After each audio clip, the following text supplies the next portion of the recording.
Hi friends, welcome back to my channel. ಎಲ್ಲರೂ ಹೆಂಗದಿರಿ? ಆರಾಮಾಗಿದ್ದೀರಾ? ನಾವು ಆರಾಮಾಗಿದ್ದೀವಿ. ಇವತ್ತೇನಪ್ಪ ಅಂದರೆ ಮಜ್ಜಿಗೆ ಸಾಂಬಾರನ್ನ ಯಾವ ರೀತಿ ಮಾಡೋದು ಅಂತ ನಾನು ಹೇಳ್ಕೊಡ್ಬೇಕು ಅಂತ ಅಂದ್ಕೊಂಡಿದ್ದೀನಿ. ನನಗೆ ಯಾವ ರೀತಿ ಬರುತ್ತೋ ಆ ರೀತಿ ನಾನು ನಿಮ್ಗೆ ಹೇಳ್ಕೊಡೋಣ ಅಂತ ಅಂದ್ಕೊಂಡಿದ್ದೀನಿ. ಸೊ ನಿಮ್ಗೆ ಇಷ್ಟ ಆದರೆ ಮನೇಲಿ ಮಾಡ್ಕೊಂಡು ತಿನ್ನಿ, ಖುಷಿ ಪಡ್ತೀರಾ. ಸೊ ಬನ್ನಿ, ಅದಕ್ಕೆ ಏನೇನು ಬೇಕು ಅನ್ನೋದನ್ನು ನಾನು ನಿಮಗೆ ತೋರಿಸ್ಕೊಡ್ತೀನಿ. ಸೊ ನೋಡಿ, ಇದಕ್ಕೆ ಹಸಿಮೆಣ್ಸಿನ್ಕಾಯಿ ತೊಗೊಂಡಿದ್ದೀನಿ ಮತ್ತು ಒಂದು 4 ಗಡ್ಡೆಯಷ್ಟು ಬೆಳ್ಳುಳ್ಳಿ ತೊಗೊಂಡಿದ್ದೀನಿ. ಸೊ ಮೊಸರಿಗೆ ನಾನು ನೀರು ಮತ್ತು ಉಪ್ಪು ಹಾಕಿಟ್ಟಿದ್ದೀನಿ.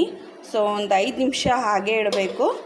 ಸೊ ಇದನ್ನು ಯಾವ ರೀತಿ ಮಾಡೋದು ಅಂತ ನಾನು ನಿಮಗೆ ತೋರಿಸ್ತೀನಿ ಬನ್ನಿ. ಸೊ ಇಷ್ಟೇ ಸಾಕು, ಏನೂ ಬೇಡ. ಇದಕ್ಕೆ ಬೆಳ್ಳುಳ್ಳಿ ಮತ್ತು ಮೆಣಸಿನ್ಕಾಯಿ ಅಷ್ಟೇ ಸಾಂಬಾರಿಗೆ ಬೇಕಾಗಿರೋದು. ಸೊ ಬನ್ನಿ.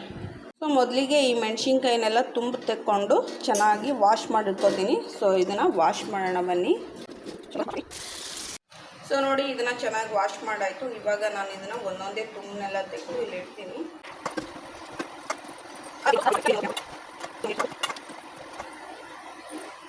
ಸೊ ನಾನು ಇಷ್ಟು ಚಟ್ನಿನ ಮಾಡ್ಕೋತೀನಿ. ಇವಾಗ ನೋಡಿ, ಇದನ್ನು ನಾನು ಹುರ್ಕೋತಾ ಇದ್ದೀನಿ. ಹಸಿಮೆಣಸಿನ್ಕಾಯಿ ಹಸಿ ಸ್ಮೆಲ್ ಹೋಗಲಿ ಅಂತ ಇದನ್ನು ನಾನು ಹುರಿತಾ ಇದ್ದೀನಿ.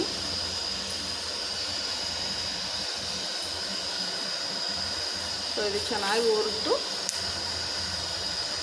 ನೆಕ್ಸ್ಟ್ ಈ ಬೆಳ್ಳುಳ್ಳಿನ ನಾವು ಏನು ಮಾಡೋಣ, ಸಿಪ್ಪೆ ತಕ್ಕೊಂಡು ಇಟ್ಕೊಳ್ಳೋಣ ಬನ್ನಿ. ಸೊ ಓಕೆ ನೋಡಿ ಫ್ರೆಂಡ್ಸ್, ನಾನು ಆವಾಗಲೇ ಹಸಿಮೆಣ್ಸಿನ್ಕಾಯಿನ ಹುರ್ಕೊಂಡು ಬಂದಿದ್ನಲ್ಲ. ಸೊ ಅದಕ್ಕೆ ಹಸಿಮೆಣ್ಸಿನ್ಕಾಯಿ ಮತ್ತು ಉಪ್ಪು, 1-2 ಬೆಳ್ಳುಳ್ಳಿ ಹೆಸರನ್ನ ಹಾಕ್ಕೊಂಡು ಇದನ್ನು ನಾನು ರುಬ್ಕೊಂಡು ಬರ್ತೀನಿ. ಸೊ ನೋಡಿ, ನಾನು ಇದನ್ನು ಹಸಿಮೆಣ್ಸಿನ್ಕಾಯಿ ಚಟ್ನಿನ ರುಬ್ಕೊಂಡು ಬಂದಿದ್ದೀನಿ. ಇವಾಗ ಇದನ್ನು ಮಜ್ಜಿಗೆಯಲ್ಲಿ ಕಲಿಸ್ಬೇಕು ಬನ್ನಿ.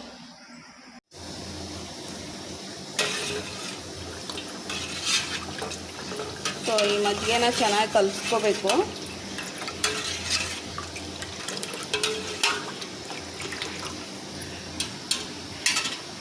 ಸೊ ಇದಕ್ಕೆ ರುಬ್ಬಿರೋಂತಹ ಈ ಮೆಣಸಿನ್ಕಾಯಿ ಚಟ್ನಿನ ನಿಮ್ಮ ಖಾರ ಎಷ್ಟು ಬೇಕೋ ಅಷ್ಟು ಮಿಕ್ಸ್ ಮಾಡ್ಕೊಳ್ಳಿ.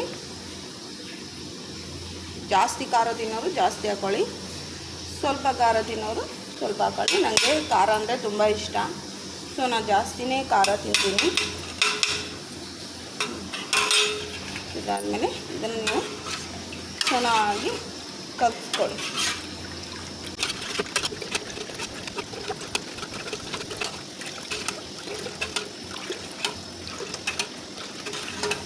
ಸೊ ಇದನ್ನು ಚೆನ್ನಾಗಿ ಕಲಿಸ್ಕೊಂಡಾಯಿತು. ಇವಾಗ ನೆಕ್ಸ್ಟ್ ಏನು ಮಾಡಬೇಕು ಅಂತ ನಾನು ನಿಮ್ಗೆ ತೋರಿಸ್ತೇನೆ.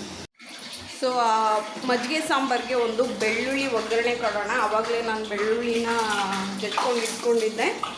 ಸೊ ನೋಡಿ, ಸೊ ಹೊಟ್ಟೆ ಒಡ್ಸ್ಕೊಂಡು ಇಟ್ಕೋಬೇಕು ಬೆಳ್ಳುಳ್ಳಿನ. ಕರಿಬೇವು ತೊಗೊಂಡಿದ್ದೀನಿ. ಸೊ ಇವಾಗ ಜೀರಿಗೆ ಸಾಸಿವೆನ ಎಣ್ಣೆಲಿ ಹಾಕಿ ಒಗ್ಗರಣೆ ಕೊಡೋಣ ಬನ್ನಿ. ಎಣ್ಣೆ ಕಾಯ್ತಿದೆ. ಸೊ ಇದಕ್ಕೆ ಜೀರಿಗೆ ಸಾಸಿವೆ ಹಾಕ್ತೀನಿ. ಸೊ ಸಾಸಿವೆ ಹಾಕಿದೆ. ಸೊ ಜೀರಿಗೆ ಹಾಕ್ತಿದ್ದೀನಿ.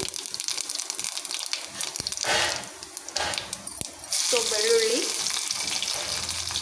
ಕರಿಬೇವು. ಸೊ ಈ ಒಂದು ಸಾಂಬಾರಿಗೆ ನಾವು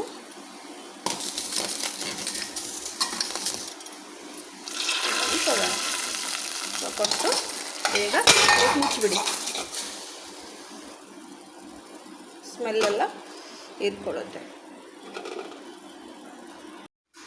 ಸೊ ಈ ಒಗ್ಗರಣೆ ಕೊಟ್ಟಿರೋ ಪಾತ್ರೆ ಏನಿದೆಯಲ್ಲ, ಇದಕ್ಕೆ ಏನೋ ಸ್ವಲ್ಪ ಈ ಥರ ಹಾಕಿ ಒಳ್ಳಾಡಿಸಿ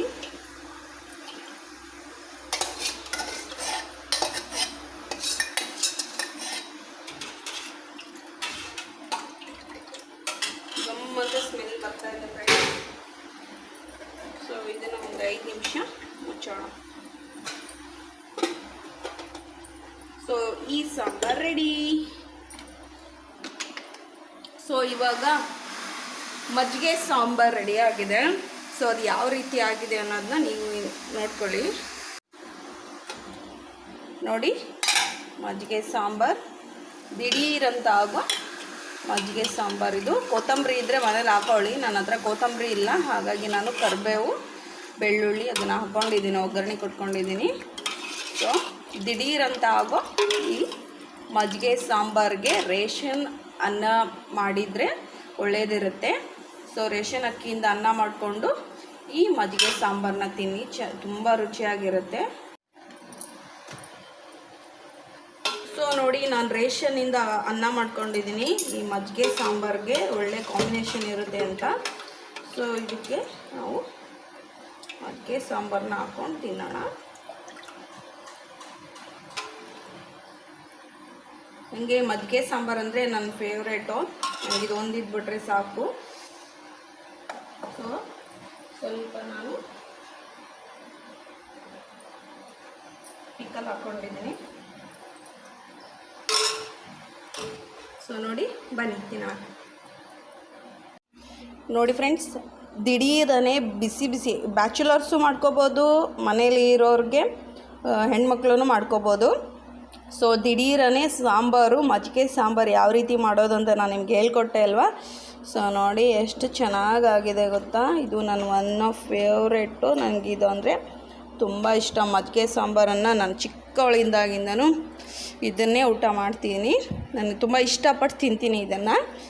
ಸೊ ನೋಡಿ, ಈ ಥರ ಮಾಡ್ಕೊಂಡು ತಿನ್ನಿ. ಒಂದು ಜಾಸ್ತಿನೇ ಹೋಗುತ್ತೆ ನಿಮಗೆ. ಸ್ವಲ್ಪ ಬೆಳ್ಳುಳ್ಳಿ ಜಾಸ್ತಿ ಹಾಕ್ಕೊಳ್ಳಿ ಅದಕ್ಕೆ, ಒಗ್ಗರಣೆಗೆ ಫ್ಲೇವರ್ ಚೆನ್ನಾಗಿರುತ್ತೆ ಮಜ್ಜಿಗೆಲಿ. ಸೊ ಅನ್ನದ ಜೊತೆ ತಿನ್ನೋಣ.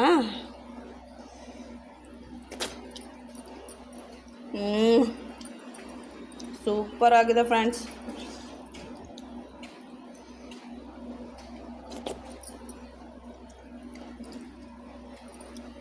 ಸೊ ನಿಮಗೆ ಈ ವಿಡಿಯೋ ಇಷ್ಟ ಆಗಿದೆ ಅಂದ್ಕೊತೀನಿ. ಸೊ ಇದೇ ಥರ ನೀವು ಮಜ್ಜಿಗೆ ಸಾಂಬಾರು ಮಾಡ್ಕೊಳ್ತೀನಿ ಮನೇಲಿ. ತುಂಬ ಇಷ್ಟಪಡ್ತೀರಾ, ಮಕ್ಕಳು ಇಷ್ಟಪಡ್ತಾರೆ, ನೀವು ಇಷ್ಟಪಡ್ತೀರಾ. ಅದ್ರ ಜೊತೆ ರೇಷನ್ ಅಕ್ಕಿನ ಮಾಡ್ಕೊಂಡಿದ್ದೀನಿ, ಸ್ವಲ್ಪ ಮೆತ್ತಗೆ ಮಾಡ್ಕೊಂಡಿದ್ದೀನಿ. ಇದನ್ನು ವಯಸ್ಸಾದವ್ರಿಗೂ ತುಂಬ ಒಳ್ಳೆಯದು. ತುಂಬ ಮೆತ್ತಗೆ ಮಾಡಿಕೊಂಡು ಊಟ ಮಾಡಿದ್ರೆ ಹೊಟ್ಟೆಗೂ ತುಂಬ ಹಿತವಾಗಿರುತ್ತೆ, ಹೊಟ್ಟೆನೂ ತಂಪಾಗಿರುತ್ತೆ. ಸೊ ಮಾಡ್ಕೊಳ್ತೀನಿ. ಈ ವಿಡಿಯೋ ನಿಮಗೆ ಇಷ್ಟ ಆದರೆ ಲೈಕ್ ಮಾಡಿ, ಶೇರ್ ಮಾಡಿ, ಸಬ್ಸ್ಕ್ರೈಬ್ ಮಾಡಿ. ಬಾಯ್.